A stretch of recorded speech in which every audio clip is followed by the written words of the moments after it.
வந்து டிஸ்டர்ப் ஆகிருக்கு, ஒன்று நர்வ் எட்ஜில் டேமேஜ் ஆகிருக்கும், இல்லை அந்த நர்வ் செல்ஸே வந்து ஒரு இதில் சரியில்லாத இருந்திருக்கும்.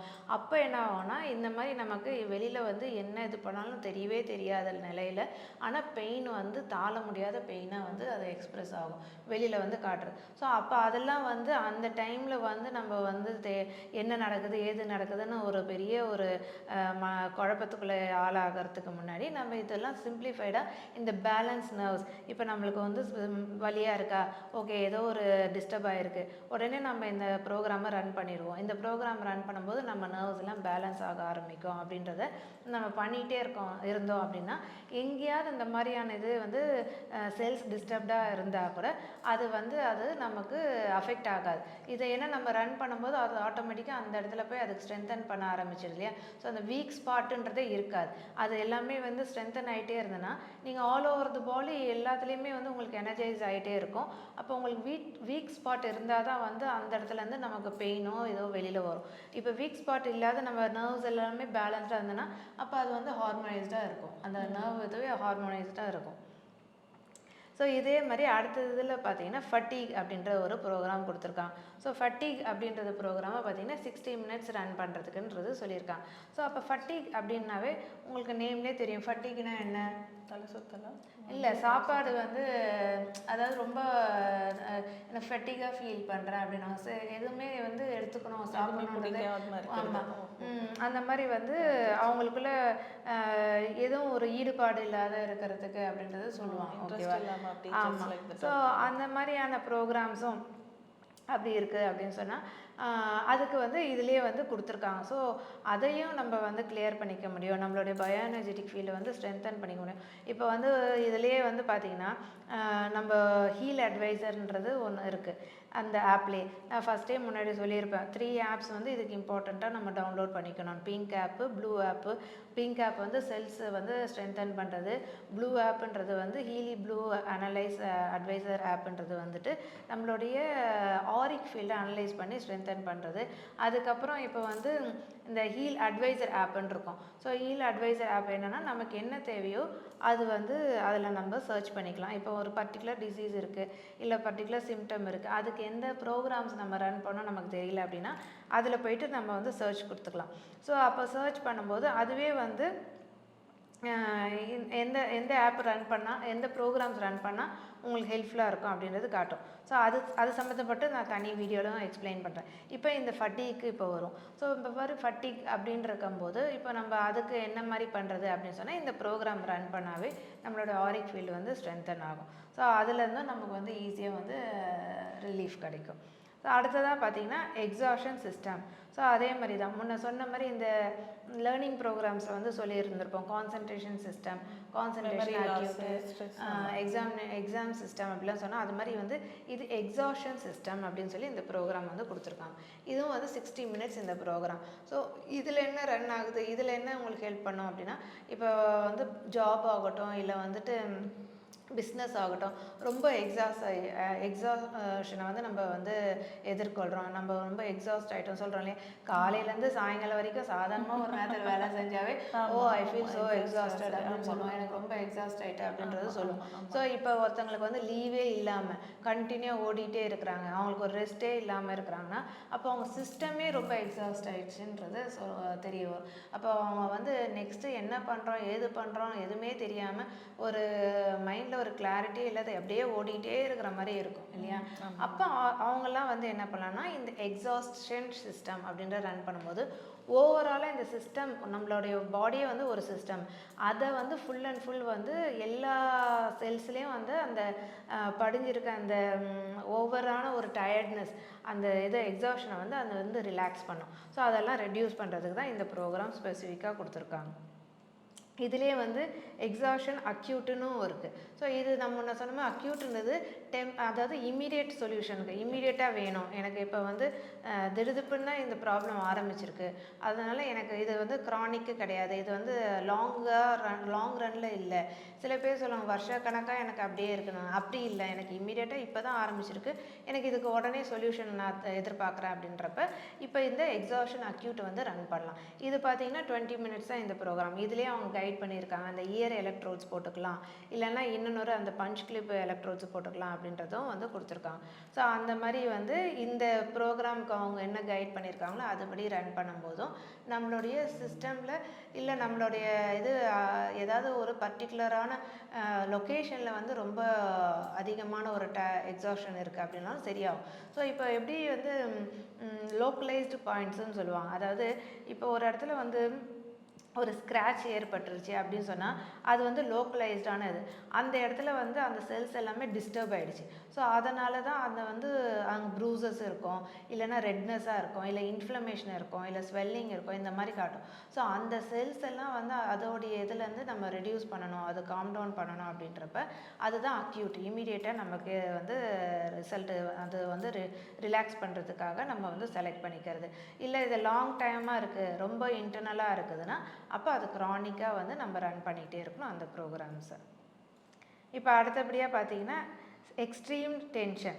ஸோ எக்ஸ்ட்ரீம் டென்ஷன் நம்ம நேம்லேயே சொல்லிட்டோம், எல்லாருமே ஃபேஸ் பண்ணுற விஷயம் தான். காலையில் ஸ்கூலுக்கு போகிற சின்ன குழந்தையிலேருந்து வயசானவங்க வரலாம் எல்லாருக்குமே இந்த டென்ஷன், அதுவும் எக்ஸ்ட்ரீம் டென்ஷனுங்கிறது. அந்த டென்ஷன் ஆயிடுச்சுன்னா மேம் என்ன பண்ணுறோம் ஏது பண்ணுறோன்னே தெரியாது. சில டைம் இப்போ நானே வந்து வீட்டில் கண்ணு முன்னாடி தான் இருக்கும், தட அப்படியே தேடுவேன் அந்த பொருள், அவ்வளோ டென்ஷன் இருக்கும் எனக்கு. ஸோ அதுக்கும் நம்ம ஹீலியில் வந்து ஒரு ப்ரோக்ராம் இருக்குது அப்படின்னும் போது இப்போ இதுவும் நீங்கள் சொன்ன மாதிரி இப்போ வந்து எக்ஸ்ட்ரீம் டென்ஷன்னா சில பேருக்கு காலையில் இந்த ஸ்கூல் கிளம்பும்போது பயங்கரமாக இருக்கும், எது எங்கே வச்சோன்னே தெரியாத படப்படன்னு ஓடிட்டு இருப்பாங்க. அதை முடித்த பிறகு ஆஃபீஸ் கிளம்பணுன்றதுல ஒரு இதில் ஓடிட்டு இருப்பாங்க. சரி ஆஃபீஸ் போனோடனே ஓரளவுக்கு கொஞ்சம் செட்டில் டவுன் ஆன மாதிரி இருக்கிற மாதிரி இருக்குன்னா திரும்ப நைட்டு வரதுக்குள்ளே ரொம்ப ஃபுல் டென்ஷன். ஏன்னா காலையில் ஆரம்பிக்கிறதுலேருந்து அந்த டென்ஷன்லேயே தானே ஓடுறாங்க. அப்போ என்ன ஆகிடுது, எக்ஸ்ட்ரீம் டென்ஷனாக தான் எண்ட் ஆஃப் த டேயில் பார்த்தீங்கன்னா அவங்க வந்து நடுவில் நான் ரிலாக்ஸ் பண்ணேன் அப்படின்லாம் சொன்னாலுமே செல்ஸ் எதுவுமே வந்து ரிலாக்ஸிங் மோடுக்கு போச்சா அப்படின்றதே சொல்லவே முடியாது. ஏன்னா நம்ம வெளியிலேருந்து பார்க்கும்போது நான் வந்து அதை பண்ணேன் இதை பண்ணேன்னு சொல்லலாம், நான் ரிலாக்ஸ் பண்ணிக்கிறதுக்கு ஏதோ வழிகள் தேடினேன் அப்படின்னு சொல்லலாம். ஆனால் ஒரு செல்ஸும் வந்து அந்த ரிலாக்ஸேஷன் மோடுக்கு போச்சா, அது வந்து டோட்டலாக ரிலாக்ஸ் ஆச்சான்னா அது வந்து ஒரு சேலஞ்சிங்கான இது தான். அப்போ என்ன ஆகும், அந்த டென்ஷனோடைய தான் நைட்டு வருது, திரும்ப தூங்குறதும் அந்த டென்ஷனோட தூக்கம் வரலன்னு. ஆமாம். அப்போ வந்து இந்த மாதிரி இந்த ப்ரோக்ராம்ஸ் வந்து இந்த எக்ஸ்ட்ரீம் டென்ஷன் கொடுத்துருக்க இந்த ப்ரோக்ராம் செலக்ட் பண்ணி நம்ம ரன் பண்ணலாம். அப்போ நமக்கு என்ன ஆகும், இமீடியட்டாக அந்த டென்ஷன்லாம் கொஞ்சம் ரெடியூஸ் ஆகிறத நம்மளுக்குள்ள நம்ம வந்து ஃபீல் பண்ண முடியும். ரொம்ப நல்ல விஷயம் மேம். ஸோ இதுலேயே இப்போ பார்த்தீங்கன்னா இந்த ஸ்லீப் பேட்டர்னுக்கும் கேட்டிருந்தீங்க இல்லையா. ஸோ இதுலேயே வந்து ஸ்லீப் பேட்டர்னுக்கும் ப்ரோக்ராம்ஸ் கொடுத்துருக்காங்க. ஸ்லீப் சிஸ்டம்னு இருக்குது, பெட் ரெஸ்ட் இருக்குது, பேலன்ஸ்டு ஸ்லீப்புன்னு இருக்குது, ஃபைன் ஃப்ளோன்னு இருக்குது. ஸோ ஈச் ப்ரோக்ராமும் அதே மாதிரி அந்த ஸ்லீப்பை வந்து பேலன்ஸ் பண்ணுறதுக்கே கொடுத்துருக்காங்க. இப்போ பாருங்கள், ஸ்லீப் சிஸ்டம்ன்றது 51 மினிட்ஸ் வந்து அந்த ப்ரோக்ராம் ரன் ஆகும். அதே பெட் ரெஸ்ட்டுன்னு பார்த்தாலும் 55 மினிட்ஸ். இதெல்லாம் வந்து தூங்குறதுக்கு முன்னாடி, அதாவது தூங்க போகிறது நம்ம தூக்கம் வந்து சரியாக வரணும், நம்ம பேலன்ஸ்டான ஸ்லீப்பாக இருக்கணும், ரிலாக்ஸ்டாக இருக்கணும் அப்படின்றப்ப இதெல்லாம் இந்த ப்ரோக்ராமில் அந்த தூங்குற டைமுக்கு வந்து ரன் பண்ணிக்கலாம். 52 மினிட்ஸ் 55 மினிட்ஸ்னு அது இருக்கும். இதை ரன் பண்ணி விட்டுட்டு நீங்கள் பண்ணி தூங்கிக்கலாம். அது ஒன்றுமே, அது ப்ரோக்ராம் முடிஞ்சோன்னே அதுவே நம்ம ஸ்லீப்ஸில் சம்டைம்ஸ் நமக்கு பேட் ட்ரீம்ஸ்லாம் வருது இல்லை மேம், அது கண்ட்ரோல் பண்ணுமா மேம் ஏதாவது? அதுதான் இதில் இது பண்ணும்போது உங்களுக்கு அதுக்கான இதுவே போகாது.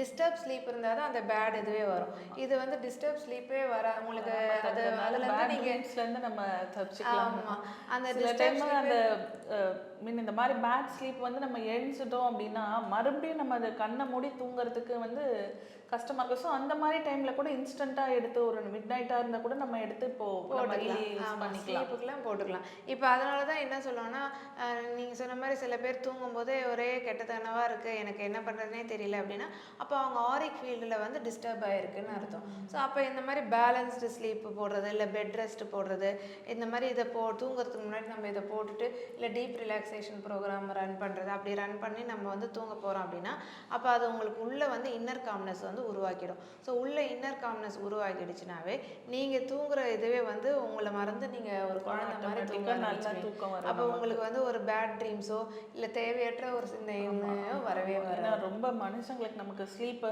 இப்போ ஒரு அடல்ட்டாக இருக்கும் அப்படின்னா அட்லீஸ்ட் 5 to 8 hours ஸ்லீப் வந்து ரொம்ப மஸ்ட்டு அப்படின்னு வந்து சொல்கிறாங்க. தூங்கலைன்னா அடுத்த நாளோட ஆக்டிவிட்டீஸ் வந்து அது கண்டிப்பா பாதிக்கும், நம்மளால எதுவுமே கான்சென்ட்ரேட்டடா பண்ண முடியாது அப்படின்னு சொல்லுவாங்க. ஸோ தூக்கமின்மைக்கும் நம்ம ஹீலியில் வந்து இப்போ சப் ப்ரோக்ராம் இருக்குங்கிறது வந்து கண்டிப்பா வந்து யூஸ் பண்ணி பயன் பெறணும் எல்லாரும். இது ஸோ இதுலேயே பாருங்கள், இப்போ 2-3 ப்ரோக்ராம் ரன் பண்ணலாம்னு சொல்லியிருந்தேன் இல்லையா. ஃபைன் ஃப்ளோன்னு ஒரு ப்ரோக்ராம் கொடுத்துருக்காங்க. அது வந்து என்னென்னா 20 மினிட்ஸ் தான். ஸோ இப்போ வந்து எக்ஸ்ட்ரீம் டென்ஷனில் இருக்கிறாங்க, எக்ஸாஸ்டடாக இருக்காங்கன்னா அதெல்லாம் ரெடியூஸ் பண்ணுறதுக்கு அந்த ப்ரோக்ராம் ரெலவென்ட் ப்ரோக்ராம் ரன் பண்ணிவிட்டு கூடவே இந்த ஃபைன் ஃப்ளோவை நம்ம வந்து ரன் பண்ணிக்கலாம். இது ஒரு 20 மினிட்ஸ் ப்ரோக்ராம் ரன் பண்ணும்போது என்ன ஆகும், அதுவும் ரிலாக்ஸ் ஆகும், ப்ளஸ் உங்கள் எனர்ஜியும் பேலன்ஸ் ஆக ஆரம்பிக்கும்.